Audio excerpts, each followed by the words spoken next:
ప్రతి ఒక్క హిందువు ఆవుల అక్రమ తరలింపును అడ్డుకోవాలని బీజేపీ యువమోర్చా విజయనగరం జిల్లా నేత గ్రంథి కృష్ణమూర్తి కోరారు.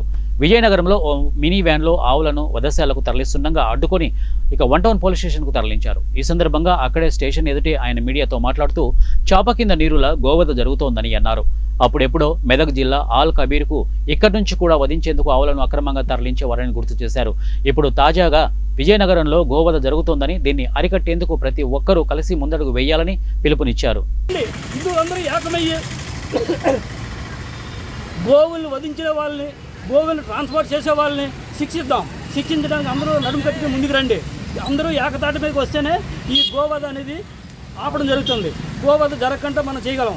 ఇందులోని కొంతమంది, మనలోనికి మనమే కొంతమంది వాళ్ళకి సపోర్ట్ చేయడం వల్లనే ఇటువంటి అనర్థం జరుగుతుంది. ఇటువంటి అనర్థం జరగకుండా ఉండాలంటే హిందువులందరూ కూడా ఏకతాటిపైకి వచ్చి గోవులను రక్షించుకుందాం. అందరూ ముందుకు రండి.